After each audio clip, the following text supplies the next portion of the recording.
Hello everyone and welcome back guys to round 7 and round 8 of the Online Racing League Corvette C7R Cup guys, and today we're here at Sonoma. Now, one of my favourite tracks on the Forza game obviously guys. It was the only track that I was able to get into A lobby in the Scirocco's as well, so hopefully I can try and have a good showing at this circuit today guys. But in qualifying, I was feeling quite confident coming on into this qualifying until I realised I had practiced the wrong track all the time. So kind of a bit of a pain there, so I could practice completely the wrong track. So by the time I got into qualifying, once I worked out that we were using a different layout to what I was used to, I wasn't feeling as confident as I would have liked. But overall this lap, for considering this is my 5th lap around this track, I felt it was a pretty damn good one overall. Obviously, if I'd done a bit of practice, I could have quite easily been a lot higher up. But, overall, still fairly happy, obviously, with this lap, guys. But coming out towards the final sector, I thought, we did the other layout around this circuit. So, you go right down to the end at the final hairpin, for anyone that is aware of the Sonoma layouts, guys. But this meant coming through the chicane, I just wasn't able to take it as flat out as I wanted.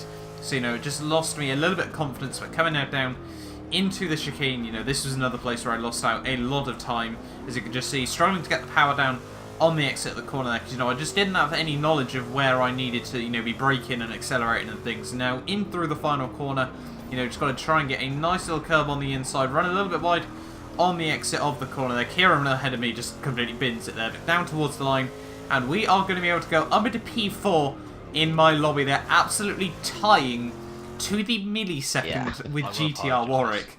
So that left him in pole position for B lobby, myself in second in the closest qualifying session of all time there, guys. We tied exactly there, nothing to separate us on that lap, guys. Hopefully in this first race we can have a nice clean start, and I was feeling confident if we can try and get into the lead nice and early on. This should obviously lead to a very solid race. We've done no practice around this track, so we can only get quicker. And starting now, we got the 5 lights, and away we go. And Warwick there, unfortunately for him, I think bogs down absolutely massively. Either bogs down or he uses traction control for this race. I opted to run with no traction control for this track because there's so much elevation change. And coming through turn 1 and turn 2, guys, we kept it nice and clean. We've already got, over 100-foot advantage over Warwick there that was able to hold on to P2. And hopefully, now we can just able to control this race right through until the very end, and that is basically exactly what we did.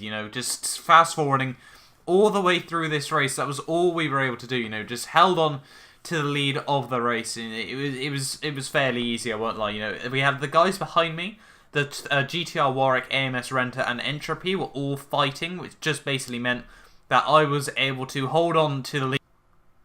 And as you can see, guys, coming towards the end of the race, and coming through the final couple of laps, and we had a 1,300 foot lead by the end of the first race there, guys, which gave me obviously a fairly confident boost moving on into the second race of the evening there, guys. But the first race win, I think, for me overall in this series as well, so very happy with that. And the final lap was also my fastest as well, so just to top it all off, pretty certain I had fastest lap as well in that race. But it gave me obviously a very strong boost moving on into the second race of the evening.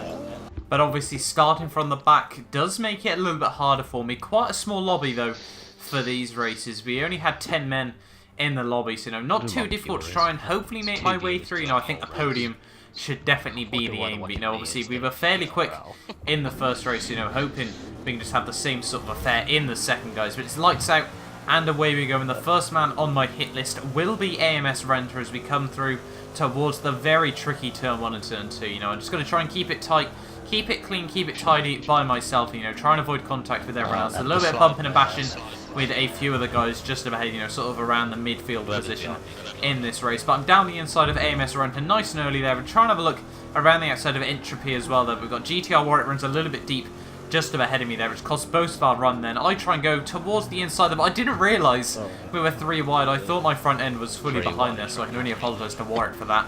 Up to P8 we go already, nice and early on in this race, and now skipping on to lap 2 here. And we're piling on the pressure to Entropy just about ahead of me, guys. One other guy did make a mistake very early on there, hence why we've already moved up another position, guys. We're coming now down in towards the tricky hairpin here, and Entropy's trying to have a look around the outside of, I think that's Caesar's Wrath. They're obviously one of my close competitors, but he runs deep. I then just slip it nicely up the inside. There's a little bit of lag from Entropy there, I think, as there's a couple of little laggy cars in this race as well. ACR0 you may see flying around, destroying tyre walls and doing any sort of carnage he can with his McDonald's Wi-Fi, guys. But now just running a little bit deep through that corner there, but that won't lose me any time, guys. And now we're trying to pile on the pressure. One lap later onto Caesar's Wrath. You know, he's been a very close competitor of mine all the way through this series. You know, I think we've actually been in the same lobby every race so far. So, you know, hopefully we can continue that and continue having nice, clean, close racing between the pair of us there, guys. But I do a little bit of a shuffle there, try and put him off just a tiny bit there as I move down the inside, in through the hairpin there. You know, have to squeeze him over the curves through the corner. And now under P5 I go, and another position made. So we're already halfway through the field, and we're only 3 laps into the race, guys. So next up we have got Ant, and coming into the next corner there, he runs a little bit wide, loses the back end over the curves, up into P4 I go. And next up was my teammate here in there, EVR Hurricane, who's about 100 feet up the road, guys, and now on to lap 5. You know, he said he wasn't too worried about trying to hold me up. You know, I think it was fair to say I was the quicker car. You know, I've been able to win the first race of the evening, and I'd already been able to catch him up already in these early stages of the second race. You know, if I got the chance, he said, you know, he wasn't really going to try and fight me too much. And coming into the hairpin, the long carousel-esque corner, we're going to go down the inside. He's just going to, you know, try and leave it around the outside there, not lose out on too much time. But up already onto the podium places we go. We're only 5 laps in to this race, and I think the last 2 cars we have got is Roman Carp and the laggy ACR0 there, guys. They're both squabbling as well, so hoping I can try and make the positions there, guys. But now looking on to lap 8 of the race. Zero runs a little bit wide. Roman Carp tries to lean on him there. I'm able to go right around the outside of him through the next corner there. He leans on me as well there. Not really too sure what that was about, but he loses out a lot more time than I did there. And up into P2 we go.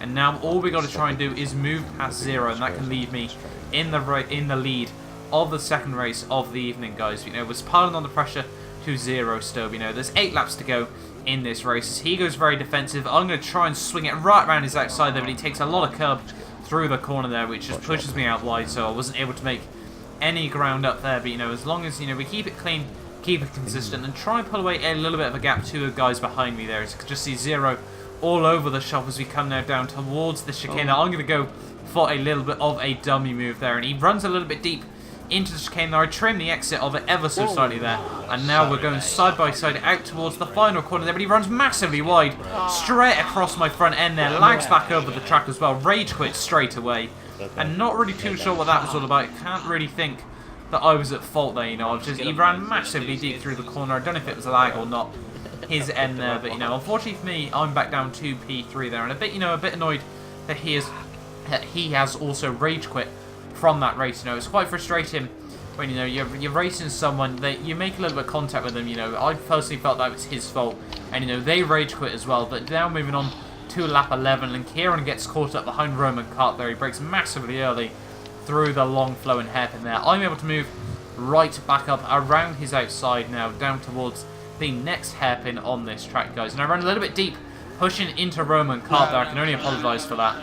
Completely my fault. I spammed the gears all the way down to gear 1 as well, so I was a bit worried that I'd give myself a lot of engine damage. But side by side with Kieran once again there, and he has to bail out through the next part of the corner, as I was obviously on the inside line there. But, you know, up back to P2 in the race, and hopefully we can continue to pile on the pressure to Roman Carp. Not really too sure what that line is going through the final chicane there, but, you know, we'll obviously have to wait and see if anything is said about that, guys. But unfortunately, there was a pile-up further back in the lobby there, which unfortunately meant there was a safety car. And I'm a bit annoyed that there was a safety car call, because it wasn't by the coordinator of this race, the Forza Marshal there. But just confirming that I actually somehow ended up with no damage from that incident there. So, you know, a bit lucky with that. I think it was just mainly because I wasn't using manual with clutch there, guys. But now skipping on 1 lap later to the end of the safety car period, guys. And coming now down, we've got 3 laps to try and pile on the pressure to Roman Carp, just ahead of me, guys. But the lights out, and away we go there once again, and actually off to a fairly poor start there. You know, Roman Carp bolted it very nicely for him there, but coming down through turn 1 and turn 2, you know, he's a little bit all over the place as we're, you know, just trying to nail our apexes and just pile as much pressure as we possibly can on him, guys. And now, if we skip on to the final lap of the race, well, halfway through the second to last lap of the race, you know, he's a little bit all over the shop at this moment in time, you know, getting a little bit desperate to try and hold on to the positions there, guys. You might have just seen there, he squeezed me out a little bit wide there, a little bit of contact, which cost me a lot of time there, but he's completely cutting over that chicane, well, not really chicane, but, you know, the S's section of this track, guys, and now skipping on in towards the final chicane. He slices that once more, quite a bit there, so, you know, it's getting a little bit frustrating, you know, that we're still just behind him here, but, you know, he's not making any he's not making too much contact with anyone else sort of around the field, so, you know, hopefully coming now through this final corner, you know, we've got one lap to go to try and pile on the pressure. He cuts the corner, I run slightly wide there, but that actually allows you to keep it clean if you run a little bit wide there through that corner. But now we're moving on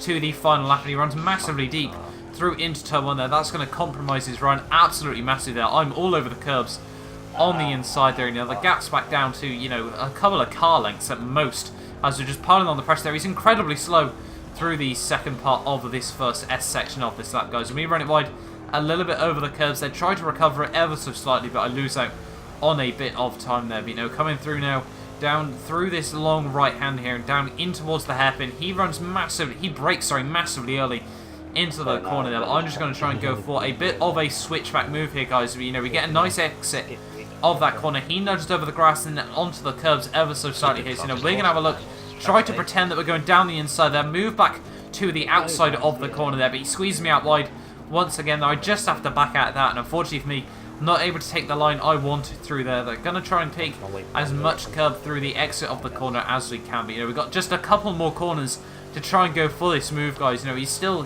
all over the curbs through this final sector, making it as difficult for me as he possibly can. But coming down into the final sector there, he runs a little bit deep there. Sorry, braking a bit early as well. So unfortunately that means I can't adjust my run very well. But coming now through the final corner of the race now, I'm going to go for a last lap dive bomb of the century there. Unfortunately for me, you know, not able to work. Push it. Well, I don't think we actually made contact there. It runs a little bit wide.